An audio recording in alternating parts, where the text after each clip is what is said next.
Dr. Loretta Ross, many of you have heard her, seen her. She just came to our board meeting. She is a nationally renowned speaker, MacArthur Genius Award winner. She's had a storied career, 50 years in social justice, from the National Football League Players Association to the National Organization for Women, the National Black Women's Health Project. And in recent years, she's been a professor at Smith College, just down the road in Northampton, and has been on a journey of teaching us how to be, as progressives, to be better allies, to call in one another so that we can battle the really terrible attacks from the outside. There's no one has been more powerful, I think, at helping us be better activists and better activists within organizations. So I will turn it to her, and it's a great pleasure again to have you here.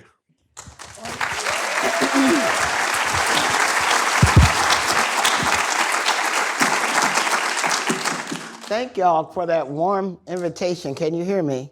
Yes. Okay. I should first of all say I'm pissed off because I live in Georgia.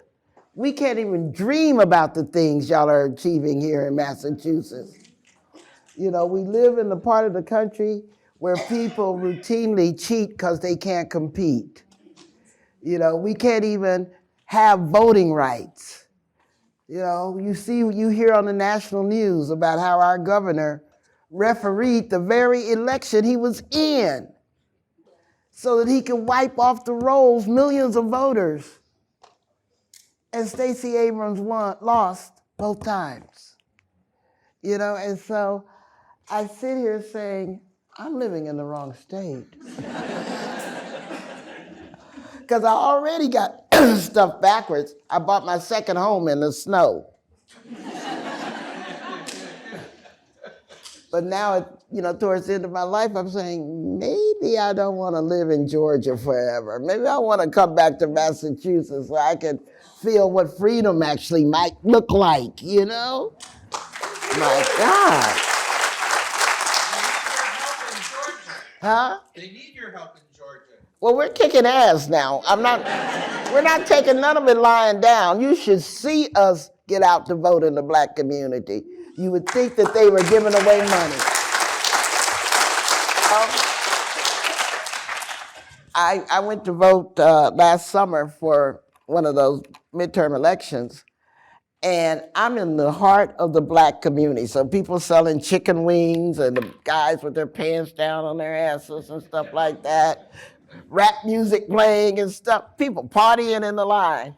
But what struck me so much about how I had to go from 4 different places to find a place to vote because the lines were so long was half the line in the middle of the black community was white. That's when I knew we got this. That's when I knew, wait a moment, these aren't the people afraid of black people. These are people who came to our community dancing with our chicken wings to recapture democracy in Georgia. You know, I wish the rest of the country felt as excited about voting as we feel in Georgia. You know, because we take that seriously. That don't mean we can win because they're cheating, but don't read the loss as a lack of a victory. When you can get that multiracial line in the middle of the ghetto to say, we're gonna save our democracy, we got them. The way I put it, these folks that are supporting white supremacy, and I'll talk about that and more, they don't realize what has happened, which is probably why they're so scared. And education and thinking and all of these things are under attack. Because we got their kids. We got them with our cool. We got them with our music, but most of all, we got them at the ballot box. Because for the first time in the history of the United States, a slice of the white demographic did not vote for the candidate who best represented white supremacy. Because those 18 and to 29-year-olds, they broke for Biden, not Trump. That's never happened before in America, ever. I don't think people realize how historic that is. Because what they don't realize is that once you go black, you don't go back. So, and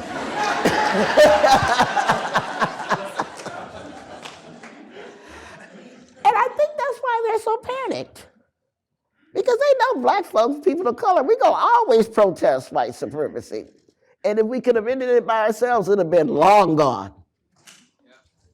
But what we have not had is people who want to actively repurpose their whiteness in the service of ending white supremacy and not supporting it. That's where we are right now. Yeah. Because historically, people have been trained to only play the roles that society assigns you, as opposed to making independent, self-determining decisions about who you are and how you want to live your life. And I should add, I'm passionate about this stuff, and that's why I teach it. As my course Smith is called White Supremacy in the Age of Trump. So you know I'm knee deep in the fascist movement, which is my joy, I have to honestly say, because I very often say fighting Nazis should be fun.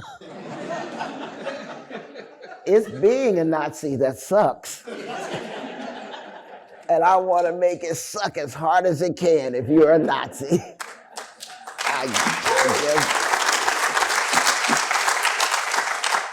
But the thing I give as my first lesson to my students is that you need to separate white supremacy as an ideology, as a body of ideas, and whiteness as an identity.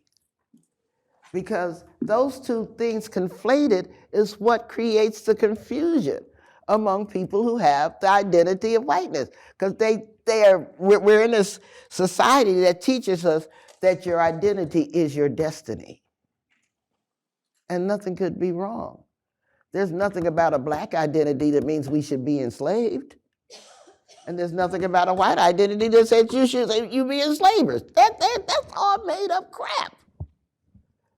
And so, if you recognize that not all white people are white supremacists, and sadly that not all white supremacists are white, like Clarence Thomas and Nikki Haley and a couple of people we could name, then you recognize that the fight for justice is not an identity-based practice. It's a choice about how you want to walk through the world, how you want to be seen, how you're going to resist the scripts that are laid out for you. Because we are all, by definition, more than what's happened to us. Otherwise, you let whoever wants to control you have the remote control to your life. And that won't work out very well for you because you may not like the channels they choose. Yeah. And so, having said all of that, I am so concerned as part of the anti-fascist movement why we are not building what I call the human rights movement as a counter to that. And I wish I was smart enough to have figured all of this out by myself, but no, I ain't that smart. I believe that black people have been writing a memo to white America forever that nobody reads. The first time the term human rights was used in the civil rights movement wasn't in the 1960s, but in 1858, when Frederick Douglass protested the lynching of a black man in New York City. He called upon us to build a movement based on our humanity, not our color. Martin Luther King's last Sunday sermon, 1968, called on us to build a human rights movement. And I know I didn't learn this until the 1990s, so don't feel embarrassed. Because everybody told me he had a dream and nobody told me he had a plan. And I was pissed off. And from that, I went on to found the National Center for Human Rights Education and spent a decade passing out 1 million copies of the Universal Declaration of Human Rights. Because you can't fight for rights you don't know you have. And there's a reason that human rights education is not foundational in our society. And I think I can capture it in one quote. When the Universal Declaration of Human Rights was affirmed by the United States, December 10th, 1948, John Foster Dulles, who was Secretary of State at the time, you know, Dulles Airport is named after him. Yeah. Wrote an advisory memo to the president saying, we need to be careful of this human rights thing because we don't want our Negroes to get agitated. There were conservatives at the time who knew they had to keep people from learning about their human rights for fear that they would demand them. And they haven't stopped yet.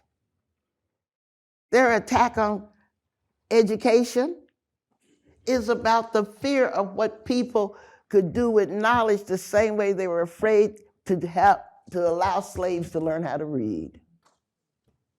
It's the same politics of power and domination and manipulation and control. It's just right now, the ones they're most worried about aren't the former slaves, aren't the immigrants, but their own children blowing up Thanksgiving dinner.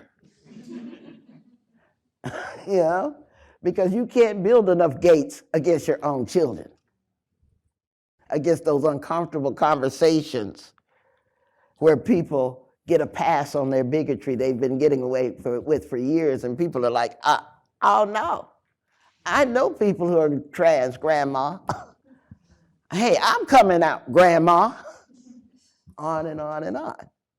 And that's what has them so afraid, in my opinion. I'm sorry to be so political, but we're dealing with some hard politics of the world. And we have to be able to tell the truth to each other about what's going on. I'd be remiss if I mentioned human rights and not told you about them. But right now, I'm gonna give you a pop quiz. How many of you, by show of hands, and I want you to look around after I ask this question, can name the 8 categories of human rights protections?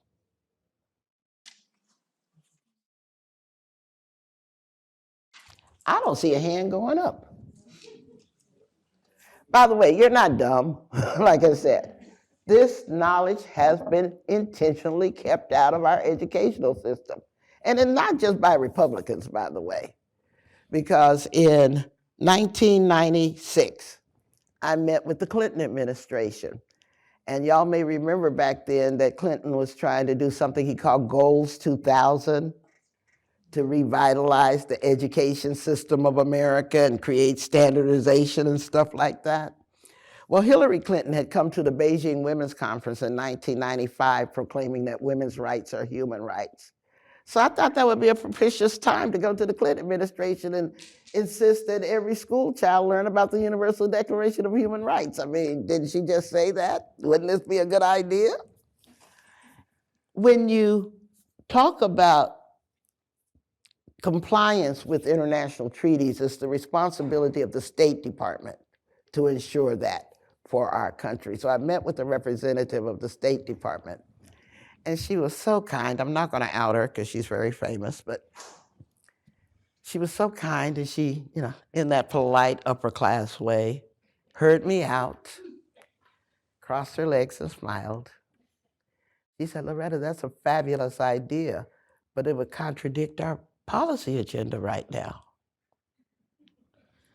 And I had to repeat that because, you know, you got to decode things that, you got to decode a lot of no's, right? When people don't want to just say no, they figure out a way to dress it up fancy. I said, contradict our policy agenda, contradict our policy agenda. Are you talking about welfare reform? She said, yes, but I wouldn't put it that way. I said, that's all right, because I will.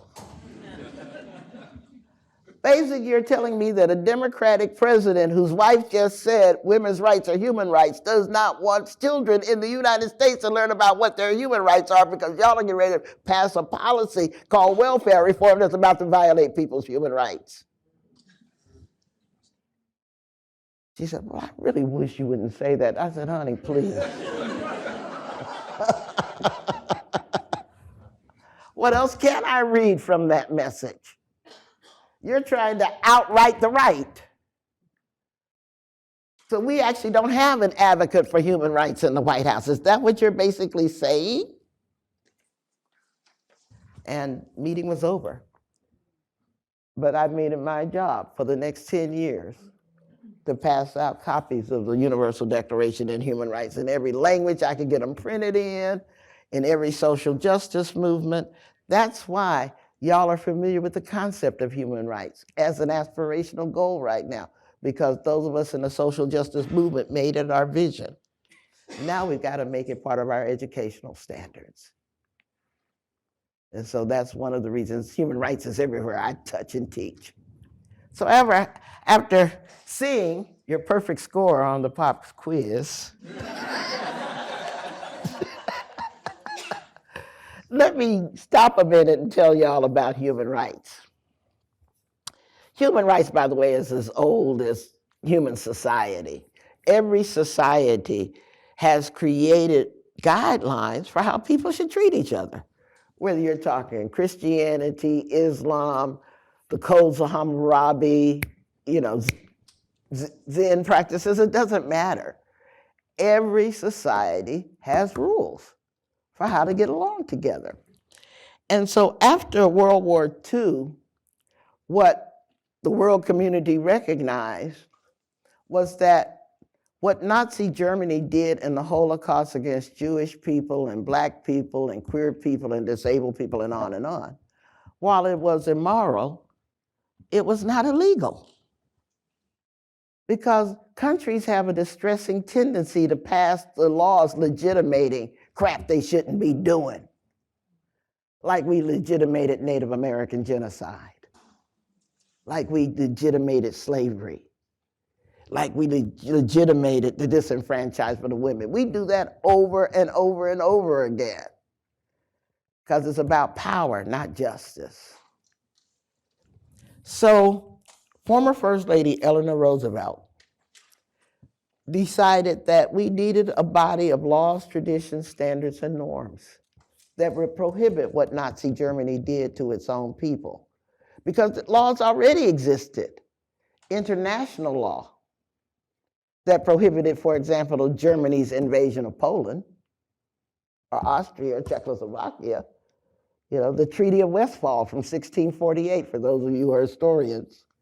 No, that was the original Vegas rule. What happens in a country stays in a country. But we can criticize you and even go to war against you if you are aggressive towards another country. But former First Lady Eleanor Roosevelt said, no. Because what happened to the Jews of Germany should not be legal anywhere. And what happens in a country, if it violates their human dignity, should not be allowed to remain legal.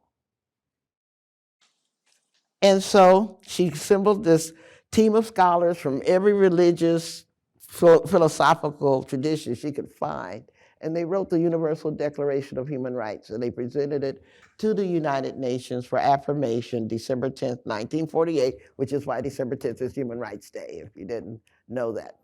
At the time, the United States stood as a beacon because we pressured everybody to sign it. We led the charge in people signing it. And then 4 years later decided to abandon it because the politics of the US had changed at the time. So this is where we are. This year, December 10th, 1948 would be the 75th anniversary of the Universal Declaration of Human Rights. And the way we quip in the movement, we say 75 years old and still not adopted. By the people of the United States. So let me break through the fog of manufactured ignorance, because that's what we've all dealt with. When they first wrote the UDHR, and that's what we call it, Universal Declaration of Human Rights, they laid out 5 categories of human rights protections to which we are all entitled. The way I teach it is not the order they appear, but the way that's most teachable, so bear with me. The first category is civil rights. Now, we're all familiar with the civil rights movement, right? That's our right to be treated as an equal to anybody in society.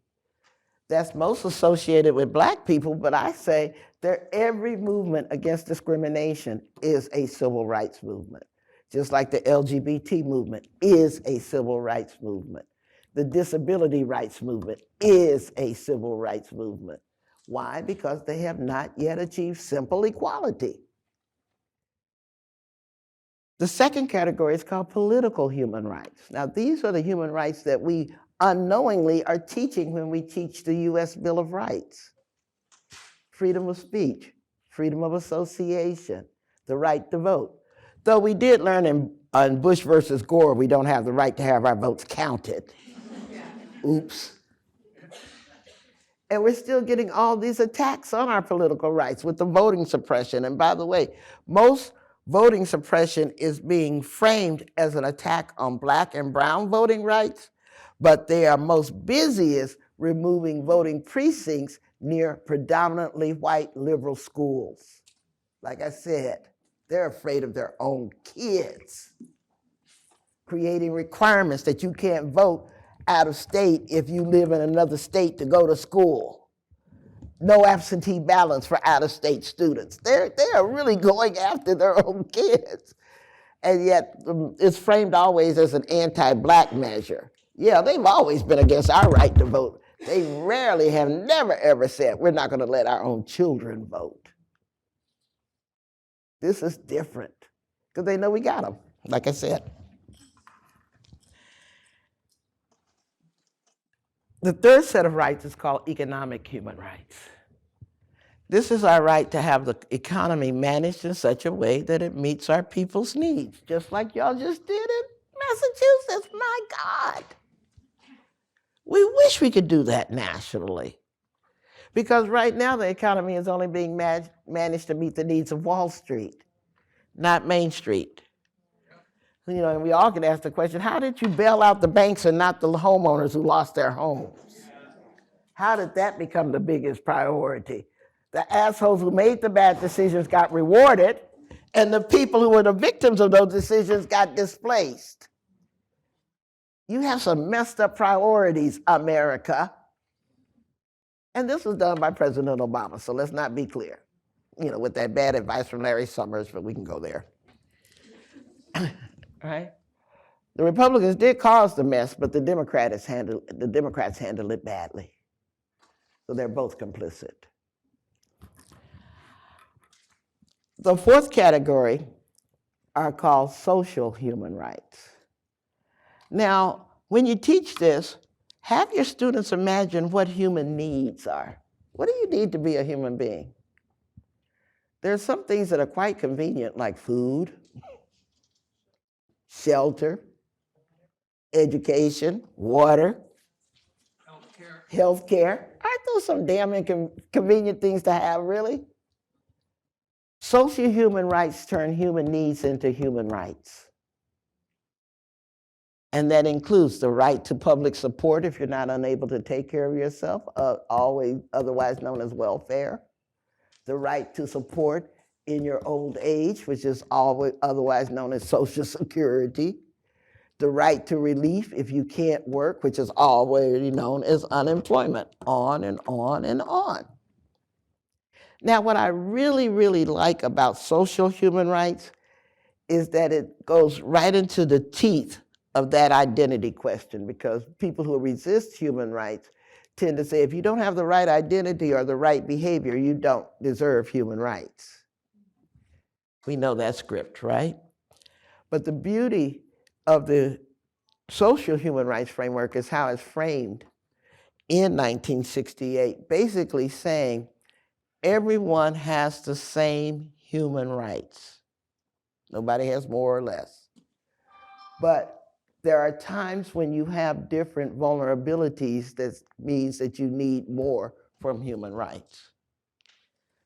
Another way to teach this, every child has a right to an education, but a blind child might need her books in Braille. That's her special vulnerability that you have to attend to in order to get her to the same human rights to learn as sighted students. And that's where the concept of intersectionality is so important, because intersectionality is a statement of not your identities, but your vulnerabilities. What are you vulnerable to that a person without that identity is not vulnerable to? That's what you have to attend to in order for them to get to the same human rights as the people without those vulnerabilities. So a lot of people know intersectionality, the theory, but they don't know how it works in practice. That's how it works in practice. What do I have to attend to? The fact that you're in a rural area and don't have broadband. I have to attend to that if I want you to have the same access to technology as someone in an urban area that does have access to broadband. You see how that works? But right now we're conflating identity with rights as if that's how it's supposed to work. No, it's about vulnerabilities, if you want to understand it. The fifth category, I'm going on too long. Y'all didn't even hire me for a human rights speech. I hope I'm not disappointing, but I am going to get to my topic eventually. But the fifth category is called cultural human rights. That's the right to practice the culture of your choice, to speak the language of your choice. Do you know every time y'all do a poster in a language other than English, you're a human rights defender and you didn't even know it? You know, you're upholding people's right to practice their culture, to practice their language, to have access in their culture and language. But we're not taught, that's a great thing to do. You know, we talk about it from inclusion. No, it's about affirming that they have the same human rights that you have. Because how would you like to be in a classroom where nobody taught in English? And yet, am I doing something wrong? Okay. There's somebody creeping up behind me. You know, I'm paranoid. It's all right. Freedom of religion is a cultural human right, so no one gets to impose their religious values on you. But those of us in the women's rights movement and the abortion rights movement, we argue that freedom from religion is also a human right. Because I don't get to understand why your religion is appearing in my bedroom. And I'm particularly mad at the Catholic Church because they can't even get Catholics to not use birth control and abortion. If you can't get the people who follow you to obey you, what you doing between my legs? Is the question I want to ask. Because it doesn't make sense. Everybody should have the right to do with their body, particularly such a profound decision that will affect the rest of your life, because once you become a parent, it doesn't end at 18. Right. It is a commitment you have to make for the rest of your life. So I got my feelings on that. That was what was written in 1948. Then new social movements came about that demanded new human rights.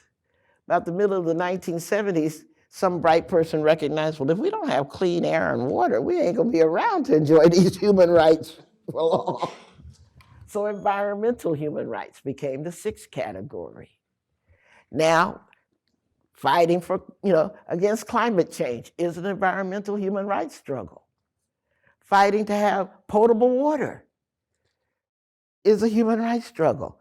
Think about the poor people of Flint, Michigan who still can't get access to good water. I hear that the Valley brags about how great their water is, but since I live in Georgia, I still filter everything because I know our water is rust-colored down there. You can see the sediments when you get it out of any pipe in Georgia, damn near. And so environmental human rights. The seventh category is a little more difficult to describe. Before it was called the Global South, it was called the developing world, and before then it was called the third world.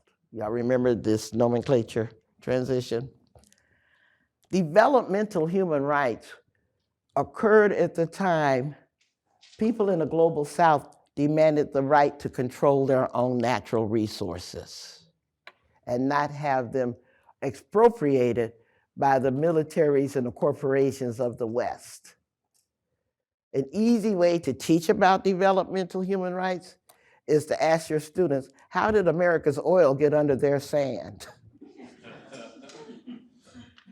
Did God make a geological boo-boo that is up to the United States to correct by going and overturning the regimes, taking the oil and blah, blah, blah? And how would you feel if somebody sent an army over here and took Texas's oil?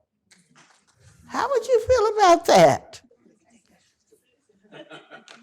Yeah. You see how we can always teach these complicated concepts in very accessible ways? And that's what they're afraid of. But developmental rights is not just overseas. Think about it. After Hurricane Katrina, I'm from Texas. In Texas, we tax the oil that goes through our ports to such a rate that we don't have a state income tax because we get enough revenue, an excess amount of revenue, by the way, from our oil taxes.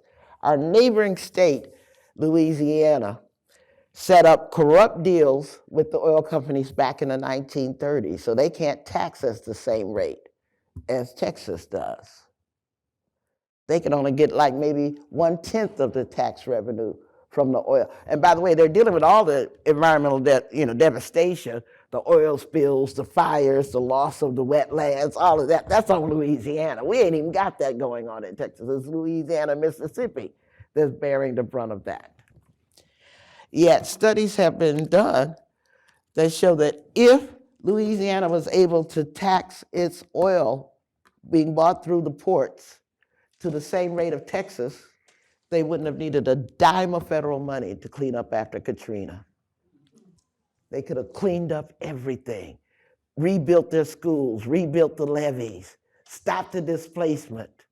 All that y'all are trying to do now in Massachusetts was possible if that corrupt deal had not been signed in the 1930s.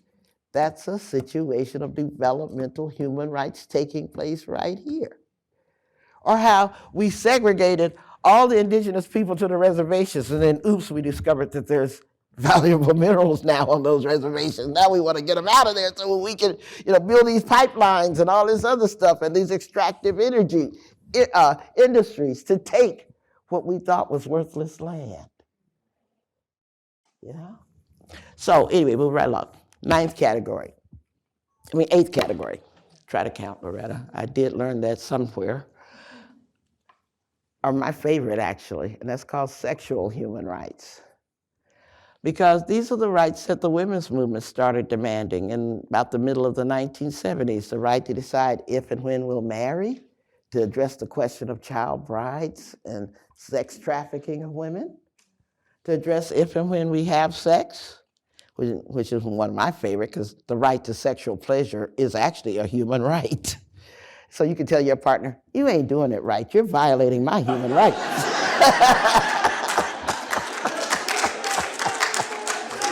Which would make some great bedroom conversation. Move over a little. Get it right, you colonizer.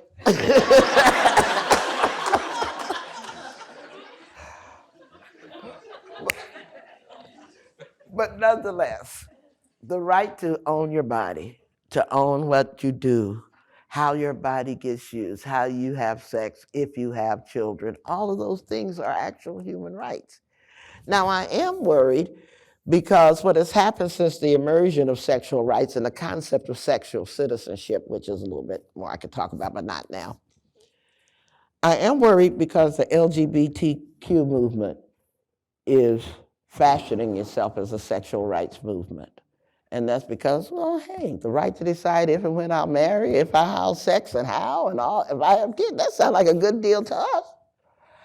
The problem that I have with that is that I'm afraid that the queer rights movement is going to make the same mistake that black people made, and that's only fight for one category of human rights when you deserve them all.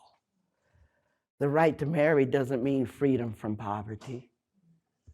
You know, the right to gender identity doesn't mean you will have health care.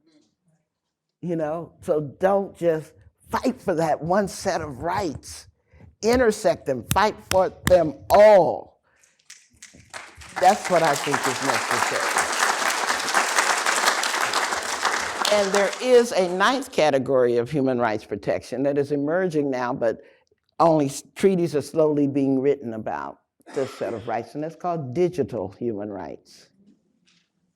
Because it is very clear that if you are not connected to the internet, you're going to be treated as subhuman.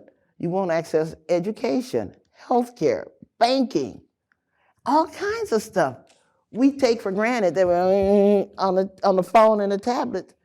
But that digital divide means we're dividing people from accessing their human rights.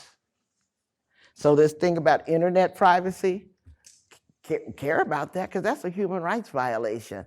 I mean, I am so pissed off that every time I look for water, I suddenly get bombarded with all these ads for water, you know, or shoes or anything else. We got serious issues. And so I like to think and speculate that the 10th category of human rights is going to be the human right for everybody to benefit from space exploration. Because why should it be the insecure billionaires with big toys that are the only ones that are getting to go? How's that supposed to work? Are you, through your effective altruism, are you saying, it's okay if we ruin this planet because we're going to find another? Which is basically, if you have not heard the concept of effective altruism, investigate it. Because they're planning a long-term agenda for humanity that doesn't include most of us. And basically saying, we're going to survive whatever happens because we're going to be insulated from these catastrophes that we are causing. And at the worst we can do is take off and go to another planet. So maybe the human right to space exploration. That is my speech I wasn't supposed to give. But thank y'all for listening to me. But I was invited here to talk about calling in. And I need a warning. Mike, somebody tell me how much time I've got, because I just went on and on and on about human rights. 3 days.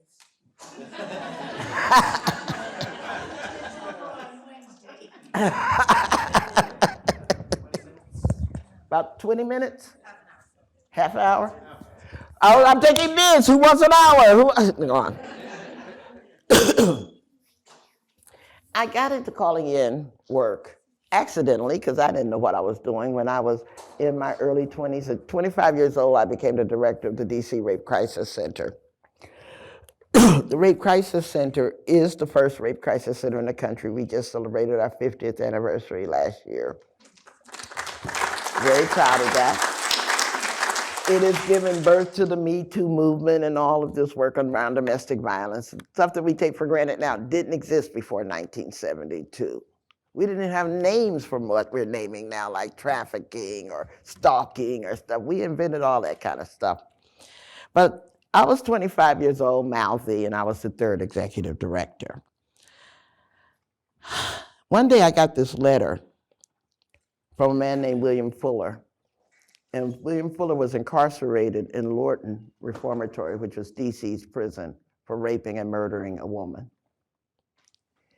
And in this letter, William Fuller said, outside I rape women, and inside I'm raping men. I'd like not to be a rapist anymore. When I got this letter, I was pissed the F off, because I'm a survivor. That's why I was drawn to the Rape Crisis Center, because I suffered rape and incest. I had a baby because of incest that I was busily raising. So you can imagine how this letter traumatized me. Here I'm trying to keep a threadbare nonprofit together, and here's a perpetrator calling for help. Hell to the no.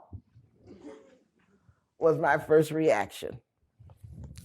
But tellingly, I didn't throw the letter away because in my mind, I was saying, we only provide bandages to victims after the fact. We don't prevent the violations ahead of time.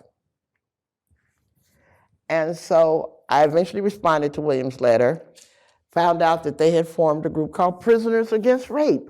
The men who were incarcerated for raping and murdering women decided that that's not what they wanted to be anymore. And what was so interesting, when I went to meet with them, they were all buffed up like MMA fighters, because they were the prison's predators, not the prison's prey. These were predators deciding, we don't want to be this anymore. So there started 3 years of me teaching Black feminist theory to men who raped and murdered Black women just like me. I called it my first calling in because I had no idea what was going to happen. I actually went there to cuss them out because I never got to hold my rapists accountable, rapists, because that's plural. So I just wanted to make them feel as bad as I was feeling inside. I went there expecting to change them and found out that once I humanized them, it changed me more, which is not what I was expecting, not at all. Because once I heard their pain and took their suffering seriously, it wasn't about them not being held accountable for what they did, but you are, like Brian Stevenson said, you are always more than the worst thing you've ever done. And I had to listen to that. Okay, fast forward 20 years later. In 1990, I took a job at the Center for Democratic Renewal, formerly known as the National Anti-Klan Network. And my boss was Reverend C.T. Vivian, who'd been an aide to Dr. Martin Luther King, very famous for standing in the face of Bull Connor saying, you can beat me back, but you can't beat back freedom. That's C.T. If you watch Eyes on the Prize or any of those movies, you see C.T. very prominently featured in them. I was a program director, and C.T. said to me, in all seriousness, Loretta, if you ask people to give up hate, then you need to be there for them when they do. I said, oh shit, under my breath. Because I didn't agree. If the Klan hates me, I'm all right with hating them back. I mean, that's one of the few privileges a Black woman has. I can't hate the Klan. Publicly, loudly, angrily. Ain't nobody ever gonna criticize me for hating the Ku Klux Klan. Right? But, so I had to curse under my breath. You can't curse a preacher. Not in the South. Anyway, maybe nowhere, but definitely not in the South. When the first question after your name is, are you churched? So I had to walk away unhappy. But then something else happened. We became the Underground Railroad, or the witness protection program for defectors from hate groups. Like when people wanted to leave the Klan or the neo-Nazi movement, they were leaving with a lot of knowledge of criminal activity, just like leaving the mafia. And so we organized a band of churches to provide kind of like an underground railroad for them to relocate. I mean, we didn't have the power of the government to give them new IDs, but we could give them clothes because many of them left in the middle of the night. We could find them a place to stay and help their kids get enrolled in school in a whole nother location and stuff like that. So that became part of my job, which also pissed me off. Again, if you don't have enough resources for the victims of hate crimes, why the hell am I helping the perpetrators, even if they're formers? You know, that war within the soul where you toggle between, I'm trying to do the right thing, and you're pissing me the hell off. You know, that we all have, right? But then I found out that once I got to know them, I couldn't hate them anymore. Yeah, because once you humanize a person, the hate kind of disappears. Even though you still want to hold them accountable for what they did, but you want to be held accountable with love for the stuff you mess up on too. So fast forward another 20 years. I'm finally getting on the internet because my grandson, who was 12 years old at the time, pretended he didn't know how to answer the cell phone when grandma called. I had to talk to this kid. I said, you are my only heir. If you don't put a special ring on this phone for grandma, your ass is in trouble. Because I only got one grandchild, but I got a lot of causes. So you choose whether or not you're going to pick up the phone when grandma calls, okay? He said, well, grandma, if you want to reach me, get on Facebook. I got on Facebook, and the minute I got on Facebook, this kid migrated off saying, well, I'm on TikTok or TagTick or whatever. And I'm like, I'm not following you all around the internet. So I stayed on Facebook, and he got off Facebook because he said it was for old folks, and he's right. I can't deny that it's a bunch of old folks like me, you know, telling about births and deaths and celebrations and anniversaries. And, you know, we read funeral programs like they're Hamilton playbills. And so, but once I got on the internet, I noticed how unbelievably mean people were being to each other, because they say anonymously stuff I know they wouldn't have the courage to say to people's faces. Do y'all see that? Yeah. And so I asked the young person in my life that I was working with, what is this going on? This was about 2015 or so. And she said, oh, you mean the call-out culture? I said, y'all named it?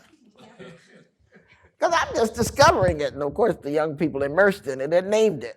And I said, well, what are y'all doing about it? And she shrugged her shoulders and walked away.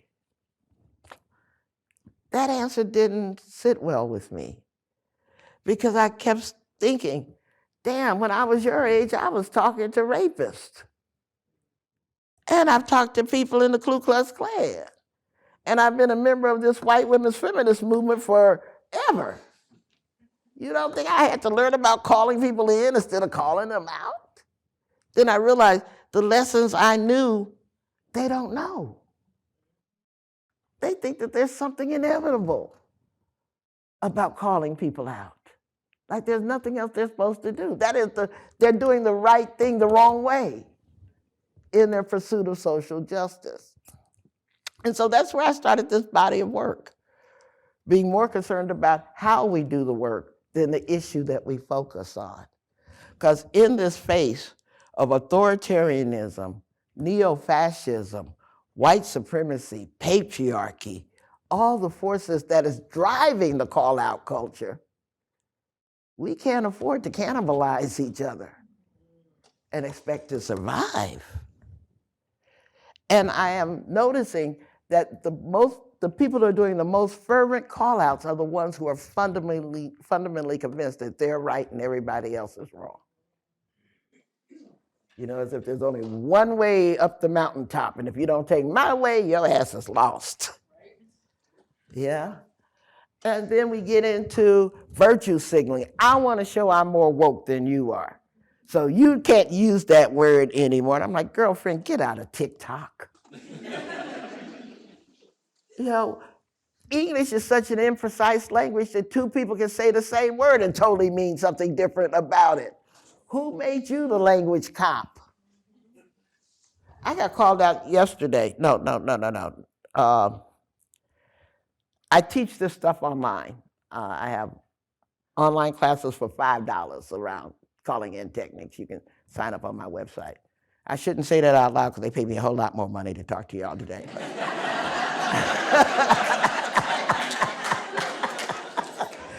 But really, technique is available at $5, cost of coffee. I'm the Walmart of consciousness raising.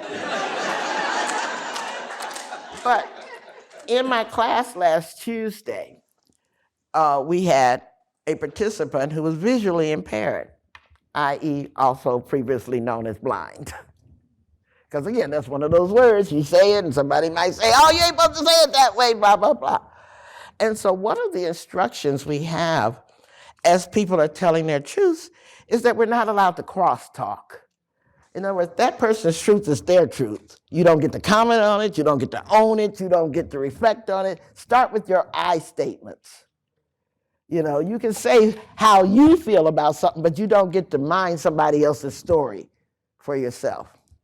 But what we do encourage people is to do non-visual affirmations, like, you know, clap your hands or wave or smile or nod or that. So I got called out because there was one of the participants is visually impaired and literally said to me, I don't like your instructing people to use nonverbal clues I can't see.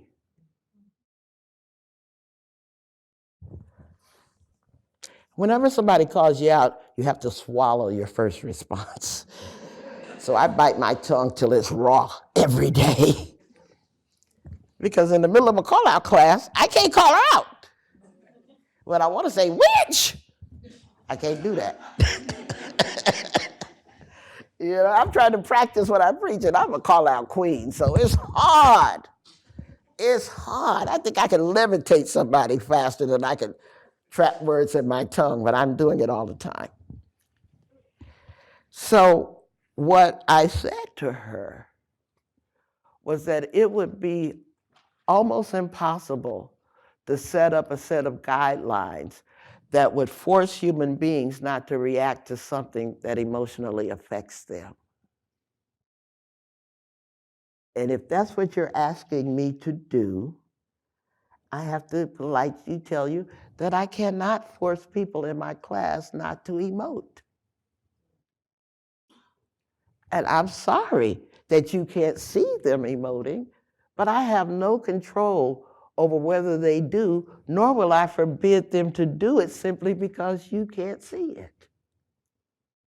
So tell me what's going on with you that makes you so hurt because you can't see other people's emotions. Why don't we switch to that conversation instead?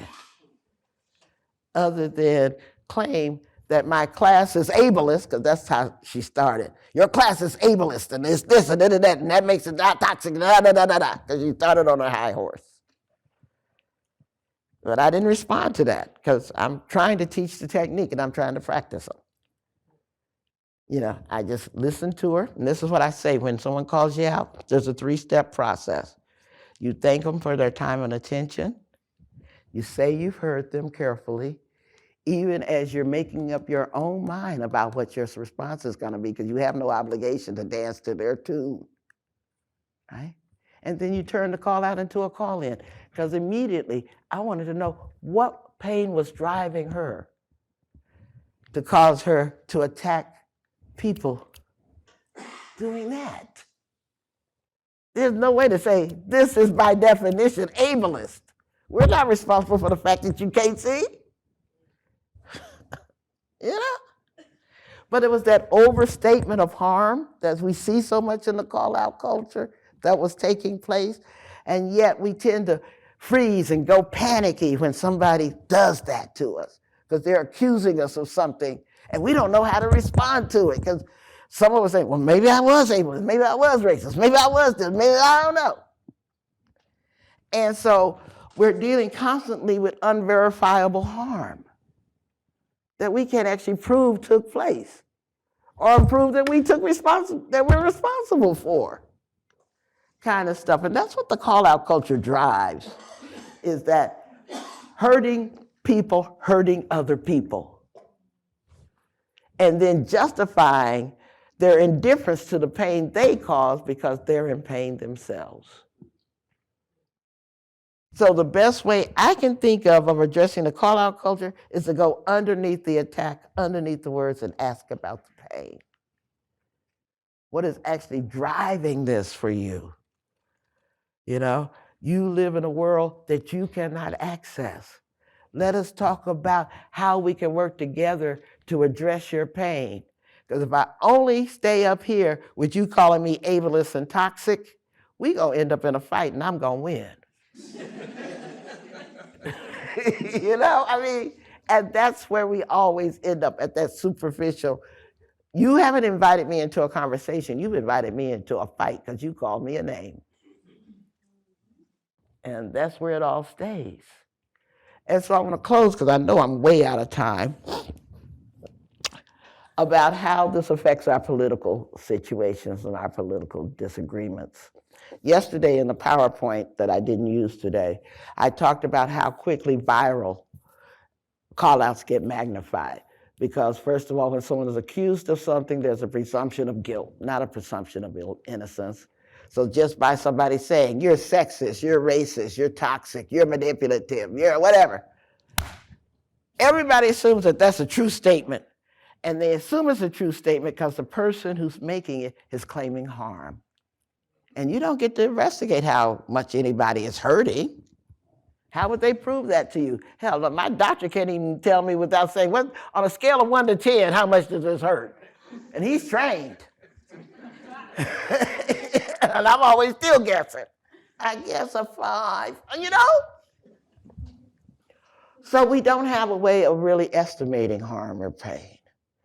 And because it so often gets ignored by people who are dealing with this harm and pain, there has a tendency to overstate it and to catastrophize it.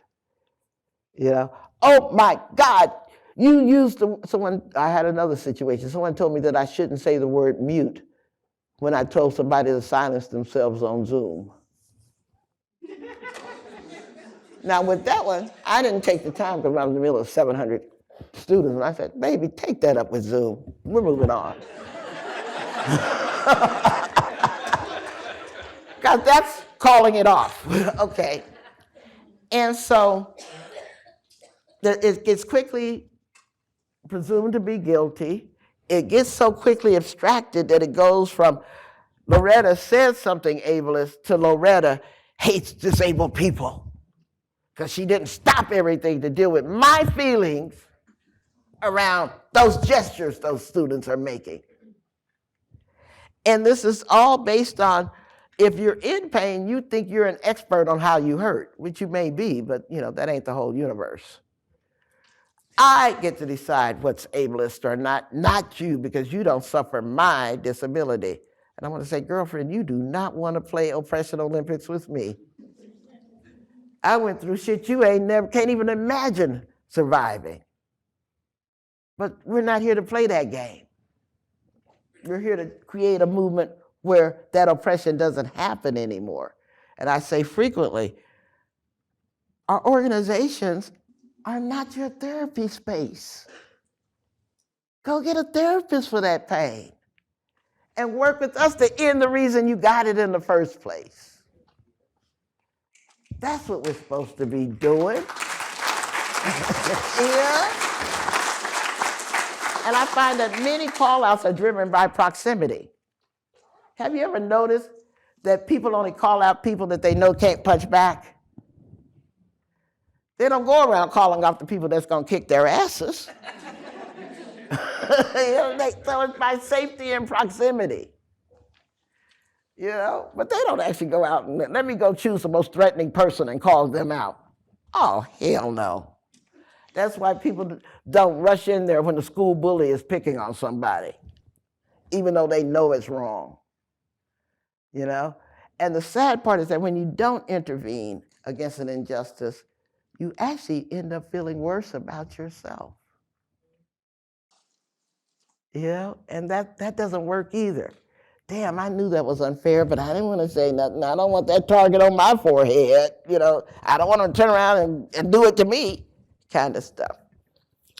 And this whole accusation system is based on a false binary. I'm good, you're bad. I'm right, you're wrong. And this whole winner-take-all system of capitalism and the patriarchy and white supremacy, we're trained in those methods, those techniques. That whole zero sum, if I win, you got to lose. If black people fight for equality, that means white people must be the new victims. I mean, it's that whole zero sum thinking that we're all trained in. And then once it happens, this whole atmosphere of unforgettability and unforgivability happens. So once I've been called ableist, then every time somebody can say, Loretta Ross, you know, she's ableist. She didn't want to deal with that question of the word mute or stop people. She's ableist. She can't be trusted. Matter of fact, I think she's a white supremacist too, just in blackface. That catastrophizing kind of thing, that overstatement kind of thing. And then there's no forgivability. Because what if I say, I am so sorry, I cannot make accommodations for the fact that you can't see people making emotional reactions. You're just trying to evade being accountable for the harm that you're doing.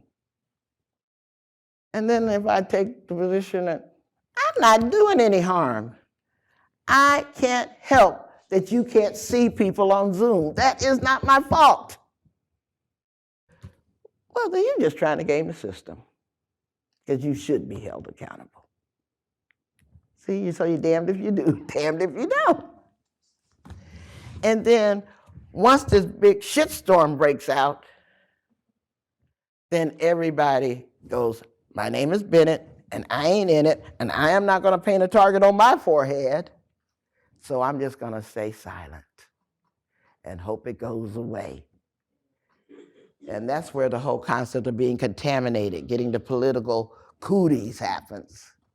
And so both, I'm sitting here saying, wait a minute, didn't y'all have my back? Didn't y'all have your mission statement about fighting white supremacy and racism and patriarchy and blah, blah? Why am I feeling alone right now?